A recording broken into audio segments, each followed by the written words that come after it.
Let's talk Israel, because a lot of people under my last video were saying if Nigeria breaks, we can become small, powerful countries like Israel. Cool, but before we run with that, let's actually understand what makes Israel tick.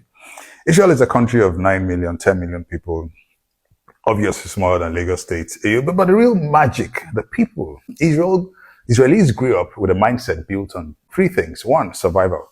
They're surrounded by hostile borders. That pressure created a culture where everyone thinks like a problem solver.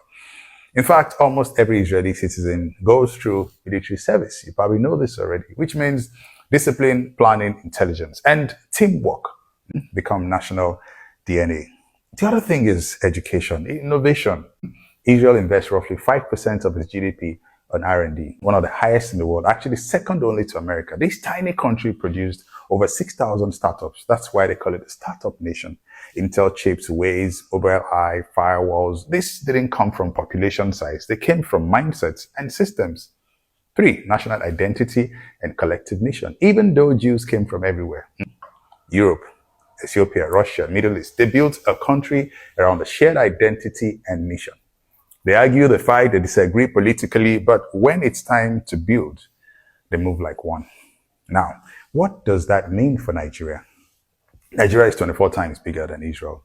We have more natural resources, more people, more diversity, and honestly, more potential energy. But size alone doesn't guarantee greatness. Israel proves something powerful. A country wins when the people share a mission, build strong institutions, and treat innovation like oxygen. So yes, if Nigeria splits into smaller countries, technically each piece could thrive like Israel.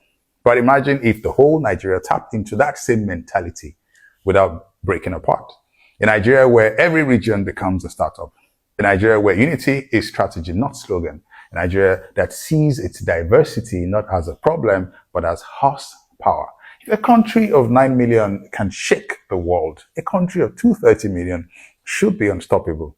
Imagine when Nigerians gather together for football, we're on the same page. Imagine when there's an online Twitter fight, we're on the same page. So that's the kind of thing I'm talking about. So what do you think?